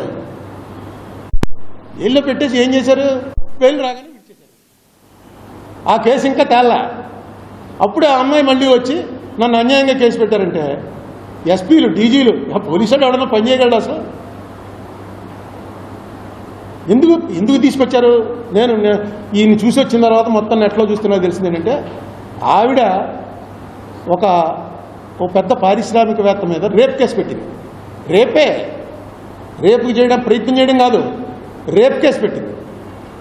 ఆ రేప్ కేసుని విత్డ్రా చేయించమని ఎలాగోలాగా నీ దౌర్జన్యం చేసి ఆ అమ్మాయి చేత విత్డ్రా చేయించని ఆ ఎవడైతే ఉన్నాడో అతను ఎవడో ఏషియా ఖండంలో 7వ రిచెస్ట్, ఏషియా ఖండంలోనే రిచెస్ట్ వాళ్ళ వరుసలో 7వ వాడు. 2,35,000 కోట్ల రూపాయలు వాడి నెట్వర్త్, వాళ్ళ కంపెనీ వర్త్. వాడు వచ్చి అప్పటి సీఎం జగన్మోహన్ రెడ్డిని అడిగాడని, జగన్మోహన్ రెడ్డి తీసుకొచ్చి ఆ అమ్మాయి చేత చేసాడు. కేసు విత్డ్రా అయిందా లేదో తెలియదు, ఆ కేసు ఏమైందో తెలియదు. కానీ ఆవిడ వీళ్ళ మీద ఇచ్చిన కంప్లైంట్లు ఏం రాసిందంటే, ఆ కేసుకి నేను వెళ్లకుండా ఉండటం కోసం నన్ను తీసుకొచ్చి ఇక్కడ జైల్లో పెట్టారు. ఆ కేసుకి పలానా డేట్ ఇచ్చింది కోర్టు ముందెళ్ళి చెప్పాలి. ఆవిడ చెప్పడానికి వీలు లేకుండా చేయడం కోసం ఇలా చేశారు అని ఆవిడ కంప్లైంట్లో రాసింది. కంప్లైంట్ తెప్పించాను. ఇదో ఇప్పుడు బాంబే వాళ్ళతో పంపించాను, ఎవరో తెలిసిన ఫ్రెండ్స్ ఉంటారు కదా, అక్కడ ఏమైందో కేసు అని తెప్పిస్తాను. ఇది చిన్న విషయం కాదు. ఇది అసలు పోలీసులు పనిచేయాలా అక్కర్లేదా?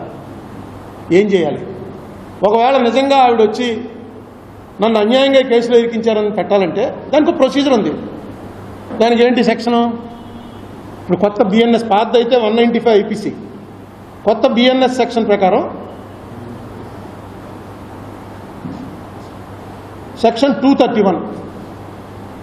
231 ప్రకారం మెజిస్ట్రేట్ కోర్టు పర్మిషన్ లేకుండా వీళ్ళ మీద ప్రాసిక్యూషన్ చేయడానికి లేదు. ఇన్వెస్టిగేట్ చేయాలన్నా సరే మెజిస్ట్రేట్ పర్మిషన్, ఎందుకంటే ఆ కేసు ఇంకా పెండింగ్లో ఉంది.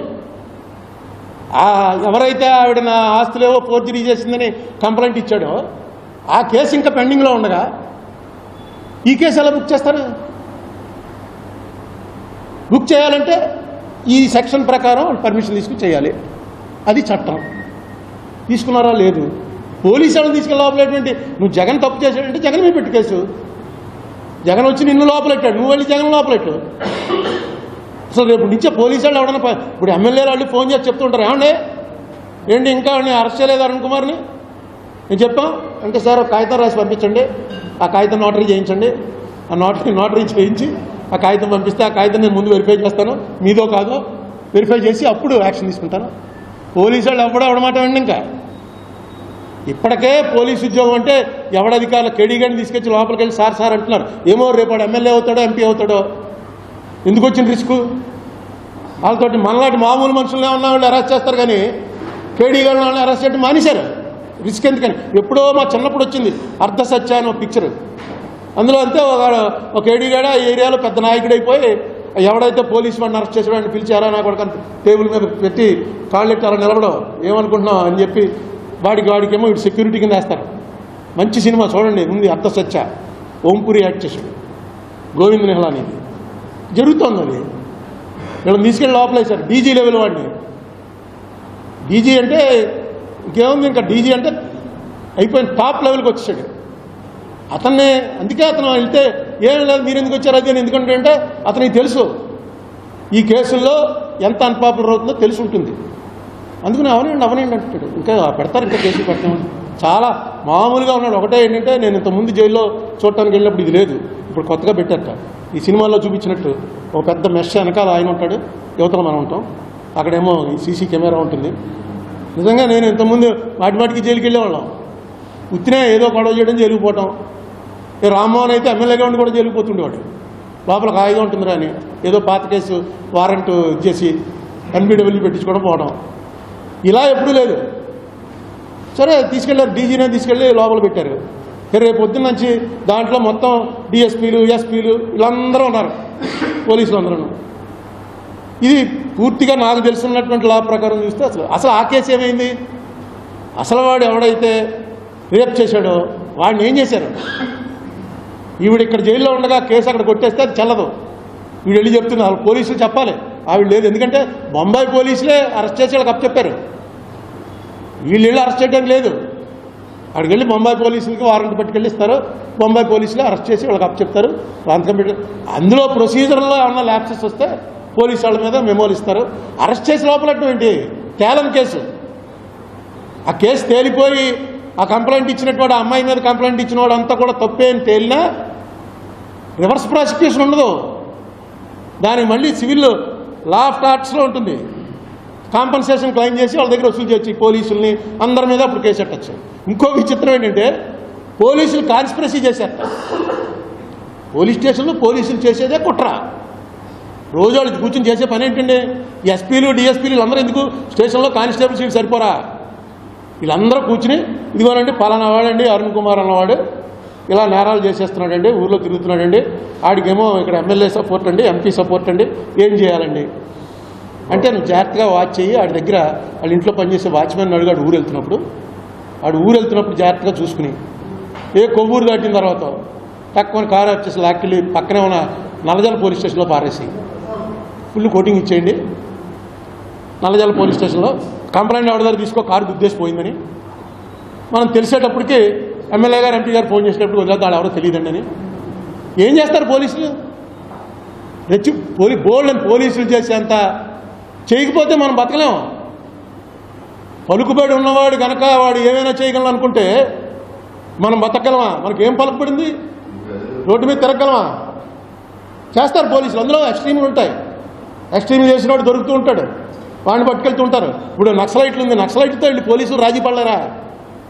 వాళ్ళకి తెలీదా? వెళ్ళిపోయి ఆ నక్సలైట్ వాళ్ళతో ఫ్యామిలీతో రే మిమ్మల్ని ఏం చేయరా బాబు, మమ్మల్ని ఏం చేయొద్దని చెప్పని కుట్ర, నక్సలైట్లు కాల్చడం అంతా కుట్రే. జాగ్రత్తగా కాపు కాసి ఎక్కడ మీటింగ్ పెట్టుకుంటున్నారో వాడు పిల్లల్ని అడిగో ఎవరినో అడిగి తెలుసుకుని జాగ్రత్తగా వెళ్ళి వాళ్ళు కాపితే ఆ నీళ్ళు కాల్చడంలో ఇళ్ళు చచ్చిపోతుంటారు. నక్సలైట్లను చంపడానికి వీళ్ళంతా కుట్ర చేశారు. ఇంకా విచిత్రం ఏంటంటే ఒక ప్లేడర్ గారితో కలిసి కుట్ర చేశారట. ప్లేడర్ కుట్ర ఏంటి అసలు? ప్లేడర్ అలా అయితే కోర్టులో జడ్జి గారు ప్లేడర్ కలిసి కుట్ర చేసి శిక్షలు వేసేస్తున్నారండి. కుట్ర అన్న పదానికి 120B అన్న పదానికి పోలీసుల మీద తీసుకొచ్చి పెట్టడం అనేది ఏం చెప్తాం అండి? ఖచ్చితంగా చెప్తున్నాను కదా, శపమానం గచ్చతి. అది వాళ్ళకి ఎక్కలేదు. ఇప్పుడు ఎక్కితే వాళ్ళ కంట్రోల్ అవుతారు.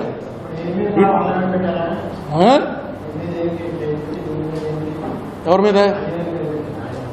ఆ రోజున అమ్మాయిని అరెస్ట్ చేసి తీసుకురావడానికి ఆంజనేయులు అనేవాడు ఫోన్ చేసి విశాల్ గున్ని అనేవాడిని నువ్వు మా ఆఫీస్కి రా అని చెప్పి ఆఫీస్లో విశాల్ గున్నితోటి నువ్వు వెంటనే ఆ అమ్మాయిని అరెస్ట్ చేసి ఇక్కడ తీసుకురా అని ఆయన చెప్పాడు. విశాల్ గున్ని రాసిచ్చింది ఇది అని చెప్పాడు. అంటూ ఇంకో మాట రాశాడు. మరి ఆ మాట ఎందుకు వీళ్ళు పక్క తీశారో. వెంటనే నేను డీజీపీ రాజేంద్రనాథ్ రెడ్డి గారు డీజీపీ గారు ఆఫీస్కి ఫోన్ చేసి అడిగాను, ఏమండి ఇలా పిలిచి నన్ను బొంబాయి పోలీసుల దగ్గరికి పంపించి ఆవిడ ఎవరినో అరెస్ట్ చేసి తీసుకురమ్మంటున్నారు, ఏం చేయమంటామని. ఆయన గో అహెడ్ అని చెప్పిన తర్వాతే అరెస్ట్ చేసి తీసుకొచ్చాము.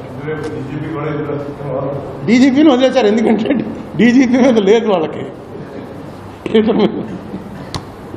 సరే అంటే ఈ కేసు నిజంగా ఆంజనేయులు గారు లోపల ఉన్నందుకు ఏమండి పిఎస్ఆర్ అనేది బాబులు అసలు చాలా చాలా ఇదిగా ఏంటంటే మీరు వచ్చేసారు, మా ఆవిడని వాళ్ళని పిల్లలు ఎవరిని రావద్దని చెప్పాను, మా ఫ్యామిలీ ఎవరూ చూడడానికి రాక్కర్లేదు అని చెప్పి మీరు వచ్చారు ఇంటి బాబు. నేను మాట ఇచ్చాను కదా జైల్లో ఉంటే చూడటానికి వస్తానని. అంటే రాజమండ్రికి తీసుకొస్తా అన్నారు. అయితే ఈ ఎండలో పడి ఎందుకు వచ్చారన్నాడు. ఏముంది పర్లేదండి, ఏసీ కారే కదా. ఏంటి సంగతి ఏంటంటే అదే బెయిల్ వచ్చేస్తుంది అనుకున్నాను. బెయిల్ వచ్చేస్తున్నామని వచ్చేలోపు అనుకున్నాను. బెయిల్ ఏమి రాదండి, ఇంకా పెడతారు, ఇంకా కేసులు చాలా పెడతారు. ఏంటి ఏమండి ఇంకా పెడుతున్నారుగా. ఇప్పుడు ఏదో ఏపీఎస్సీ చైర్మన్గా ఉన్నప్పుడు కేసు పెడతారు. గ్రూప్ వాళ్ళు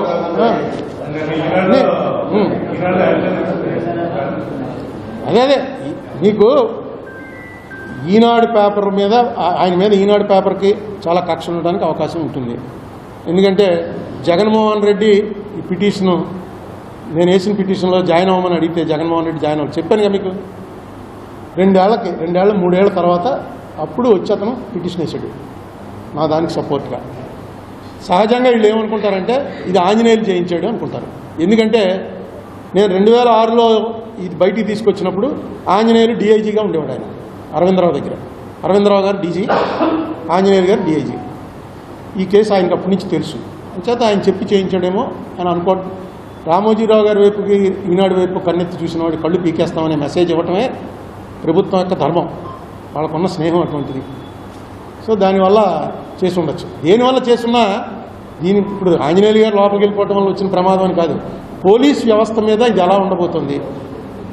పోలీసు ఒక కేసు ఇప్పుడు నేను అనుకోవడం చాలా పెద్ద డిబేట్ కదా. నాకు బాంబే నుంచి ఆ పేపర్స్ రాగానే మళ్ళీ చెప్తాను, పెద్ద డిబేట్కి దారితీస్తుంది. ఇది చిన్న విషయం కాదు. ఒక డీజీని తీసుకెళ్ళి పెట్టడం. నాకు ఒక డీజీ గుర్తుంది, ఎవరో గిల్ అని పంజాబ్లో ఎంఎస్ గిల్ అనే కేసు నాకు బాగా గుర్తు. ఎందుకంటే ఎంఎస్ గిల్ నా లెక్క ప్రకారం అయితే భారతరత్న ఇవ్వాలి అతనికి. పంజాబ్ మొత్తం మిలిటెన్సీని సింగిల్ మ్యాన్ ఇంకెవడో రెబీరో గారు చేశాడు కానీ చేయలేపాడు రెబీరో. ఎందుకంటే రెబీరో సిక్కు కాదు, వాళ్ళు ఎవరో దగ్గరికి వచ్చేవారు కాదు, రెబీరోని కూడా శత్రుఘ్ని చూసేవారు. ఆ వేళ ఇతను సిక్ అయి ఉండి ఇతను వెళ్ళి అక్కడ డీజీగా జాయిన్ అయ్యి మొత్తం ఒకటే మాట స్టేట్మెంట్ ఇచ్చాడు. ఎవరెవరికైతే బింద్రన్వాలా అమృతధార అని ఒకటి ఇచ్చాడో, అంటే ఒక ఓత్ తీసుకున్నాడు, మీరు ఖలిస్తాన్ కోసం ప్రాణాలు ఇవ్వడానికి సిద్ధంగా ఉండాలి అని. వాళ్ళందరి ప్రాణాలు పోయే వరకు పంజాబ్లో శాంతి రాదు అన్నాడు. డైరెక్ట్గా సిక్ అయ్యింది. మొత్తం డబ్బులు ఖర్చు పెట్టాడు, డబ్బులకు లొంగిపోయే వాళ్ళని డబ్బులతో కొనేశాడు. మేము మామూలుగా చేయలేదు అతను.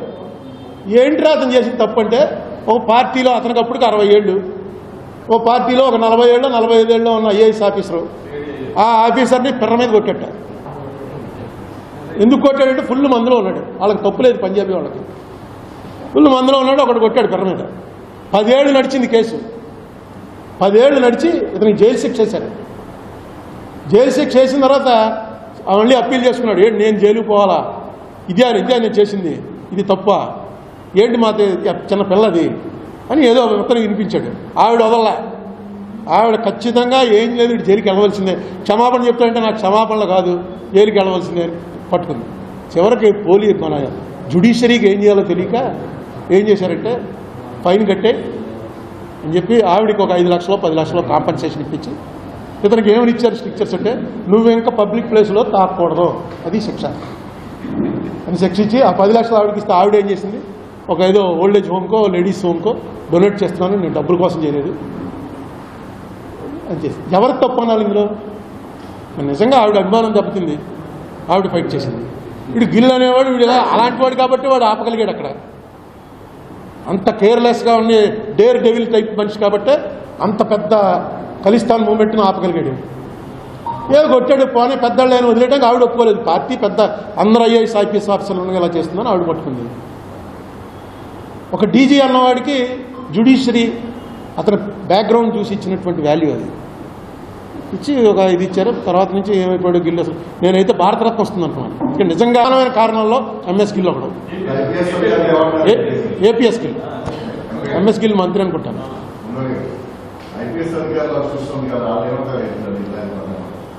అంటే ఇప్పుడు మామూలుగా అన్నీ కూడా మన ఆంధ్రప్రదేశ్కి సంబంధించిన వరకు పోలరైజేషన్ వచ్చింది. ఐపీఎస్లో ఒక గ్రూప్ తెలుగుదేశం, ఒక గ్రూపు వైసీపీ, అలా పోలరైజేషన్లో ఉన్నారు. కానీ ఇది ఆఫీసర్ల యూనియన్లు ఇవి కాదు, ఇది అసలు లీగల్ పాయింట్. మరి ఎందుకు రైట్ చేయలేదో వాళ్ళు మొన్న కోర్టులో నాకు అర్థం కాల. కోర్టులో రైట్ చేయాలి, అసలు ఎలా అరెస్ట్ చేస్తారండి? నువ్వు ఒకటి మాట మాత్రం జడ్జి గారు అన్న మాట ఒకటి, అప్పుడు హైకోర్టులో అన్నాడో జిల్లా కోర్టులో అన్నాడో ఎక్కడ అన్నాడో కానీ జడ్జి గారు ఒక మాట అన్నట్ట, ఒక కామెంట్ బెంచ్ మించి, అసలు మీరు కేసు చదివి తీసుకొస్తున్నారా, కేసు అంతా చదువుకుని తీసుకొస్తున్నారా, ఊరికే అరెస్టు తీసుకురావడం రిమాండ్ ఎందుకంటే రొటీన్ అని అడిగారని చెప్పి చెప్పారు, ఎవడో పంపించాడు. సో డెఫినెట్గా this is going to be A larger debate. ఈ ఇలా చేయటం వితౌట్ కోర్టు పర్మిషన్ తీసుకురావటం, పోలీసుల్ని ఒక రకంగా పార్టీ కార్యకర్తలుగా మార్చేసే ప్రయత్నం చేస్తే మామూలు జనం పరిస్థితి, ఏ పార్టీకి సంబంధం లేని జనం. ఇప్పటివరకు నాకు తెలిసి పోలీసు వ్యవస్థ మీద ఎన్ని రకాల విమర్శలు ఉన్నా, బ్యాడ్ కామెంట్స్ ఉన్నా, ఏమున్నా, వరల్డ్లో మోస్ట్ పవర్ఫుల్ పోలీస్ ఎవరు అంటే ఇండియన్ పోలీస్ అది వరల్డ్లో. ఎందుకంటే వీళ్ళకున్న అధికారాలు ఎవరైనా తీసుకెళ్ళి 24 అవర్స్ లోపల వేసేయచ్చు. అలాంటి అధికారాలు ఉన్న పోలీసు. అధికారాలు అలా ఎందుకున్నాయంటే వాళ్ళు దుర్వినియోగం అనుకున్నట్టుగా జరగలేదన్నమాట. మనం అక్కడ ఉన్న వాళ్ళు ఎవరిని మనం వేయలేదుగా ఎప్పుడు. మన పోలీసు వాళ్ళు, అందులో మీరు జర్నలిస్టులు రోజు పోలీసుల మీద రాస్తుంటారు, ఇవి రాస్తుంటారు, మిమ్మల్ని పట్టుకెళ్ళి ఎప్పుడు ఎవరిని వేయలేదు కదా. ఈ మధ్యన వేస్తున్నారు. అది ఈ మధ్యన కూడా ఎవరిని వేస్తారంటే వాళ్ళ పార్టీకి వ్యతిరేకం జర్నలిస్టులు ఉంటే వేస్తారు. మీరు అది కూడా ఉండొచ్చు, నువ్వెవర్రా చేయడానికి. నాకు ఒకసారి 3 టౌన్ పోలీస్ స్టేషన్లో ఓ బండిని కారు గుద్దింది, గవర్నమెంట్ హాస్పిటల్ దగ్గర. బండిని కారు గుద్దితే ఆ బండి వాడికి మొత్తం కింద పడిపోయాడు, దెబ్బలు తగిలే, కారు గుద్దేసి వెళ్ళిపోయింది. నెంబర్ అన్నీ నోట్ చేసుకున్నాడు. చేసుకుని వాడు వచ్చి పోలీస్ స్టేషన్ 3 టౌన్లో ఫిర్యాదు ఇచ్చాడు. అప్పుడు ఎస్ఐ చాలా మంచివాడు, నాకు క్లోజ్, అప్పుడు పరిచయం లేదు. ఎస్ఐ కేసు బుక్ చేశాడు. చేసిన తర్వాత ఆ కారు వాడు ఎవడో నాకు తెలుసు. వాడు నా దగ్గరికి వచ్చాడు. నేను అప్పుడు ఏమీ కాదు, ఇది 80లో. కారు వాడు నా దగ్గరికి వచ్చి, గురువు ఇలా గుద్దేశాను, జనం ముగిపోతుంటే కాలేజీలోంచి తప్పించుకుని వచ్చాను, కొంచెం చూసి పెట్టంటే ఎవరినో పంపాను. పంపితే బండివాడికి పెద్ద దెబ్బలేం కాదు, గవర్నమెంట్ హాస్పిటల్ దగ్గర ఉన్నాడు. ఎవడరా బండివాడు అంటే ఈ రాజానగరం దగ్గర ఏదో ఊరు. అప్పుడు రామ్మోహన్ కూడా ఎమ్మెల్యే కాదు. వాడిని కబురెట్టాను. అక్కడ అయిన తర్వాత తీసుకొచ్చాను. తీసుకొస్తే ఇక్కడ కొట్టుకుపోయింది. అరుతుంటే ఆపకుండా వెళ్ళిపోయాడు. బండివాడు కూడా మంచి పొగరగా ఉన్నాడు. అరుతుంటే ఆపకుండా వెళ్ళిపోయాడు, లేకపోతే అప్పుడే వదిలేదు. చూడండి బండి గుద్దేసి ఆపకుండా వెళ్ళిపోయాడు. పడిపోయాను. బండికి ఏమవ్వాలా, వెనక నుంచి గొత్తలతో ముందు వెళ్ళిపోయాడు. సరే నీకు అలా కాదు, నీకు వైద్యానికి మంచి వైద్యం చేయించి నీకు డబ్బులు ఎంత ఇమ్మంటావు చెప్పాను. అంటే ఆడి దగ్గర నేను డబ్బులు తీసుకోవాలి, ఆకు బండి ఉంది, అడిగి బండి ఉందని చాలా పొగరగా చెప్పాడు. చెప్పి నాకేం అక్కర్లేదు, అలా కదలే నీకు ఎంతో కొంత ఇప్పిస్తాను, వెళ్ళి స్టేషన్కి వెళ్ళి కేసు విత్డ్రా చేసేసుకో. స్టేషన్కి వెళ్ళాడు. స్టేషన్లో ఎస్ఐ గారు అన్నాడు. వెళ్ళి సార్ ఏమైంది అన్నాడు. అంటే ఇలాగా ఇక్కడ ఈ సందులో అరుణ్ కుమార్ గారు అండి ఎవరో ఆయన పిలిచాడండి, మాట్లాడాడు.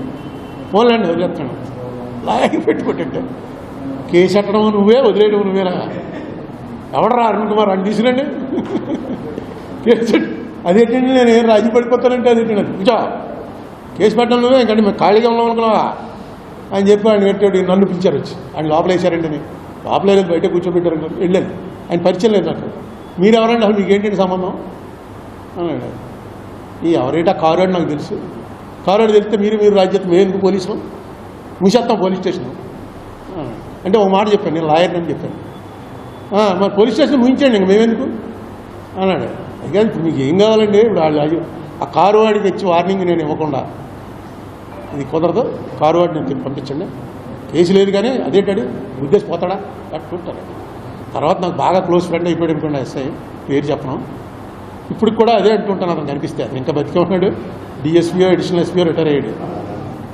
ఏం బాబు బళ్ళల్లో వదిలేస్తున్నావా కొడుతున్నావా అని అడుగుతుంటాను ఏం చేస్తారు పోలీస్కి అక్కడ కూర్చున్నప్పుడు ఎవడరా కారు గుద్దేసి వెళ్ళండి అనగానే ఆవేశం వచ్చింది పట్టుకో కారు అండి వీడు వచ్చి వదిలేండి అంటే ఎలా వదులుతాడు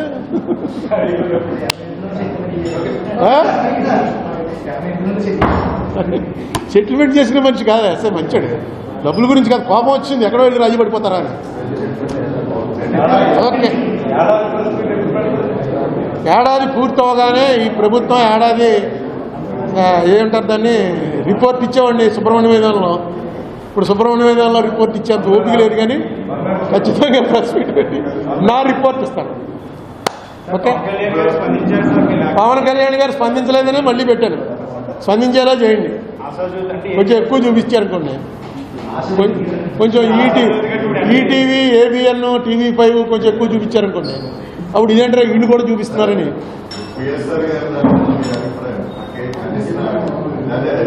అరే ఇప్పుడు దాకా చేసింది అదే కదండి అసలు ఇది నాకు ఆ బొంబాయి పేపర్లు రానివ్వండి లార్జర్ ఇష్యూ ఇది నిజంగా రేపు జరిగితే రేప్ విక్టిమ్ని ఇలా చేయగలిగితే ఎందుకంటే ఇంక ప్రభుత్వాలు అది జగన్ ప్రభుత్వం అని చంద్రబాబు ప్రభుత్వం అని అలా ఈయనే మన పవన్ కళ్యాణ్ గారు యాక్ట్ చేశారు వకీల్ సాబ్ చూసారా అందులో ఏంటి కన్సెంట్ ఎవరైనా సరే అమ్మాయి రెగ్యులర్గా బ్రోతల వృత్తిలో ఉన్న అమ్మాయి అయినా సరే అతను బుక్ చేసుకుని డబ్బులు పే చేసి తీసుకెళ్ళి సెక్స్ కోసం అని పట్టుకెళ్ళిన అమ్మాయి అయినా సరే కన్సెంట్ లేదు అంటే కుదరదు అదే జడ్జిమెంట్ అందులో అదే ఈయన పవన్ కళ్యాణ్ గారు వాదించాడు నిజం అది కరెక్ట్ లాలో కరెక్ట్ అది భార్య అయినా సరే కన్సెంట్ లేదు అంటే తీసుకెళ్ళి రేప్ కేసుకుని బుక్ చేసి లోపలేస్తారు అది లా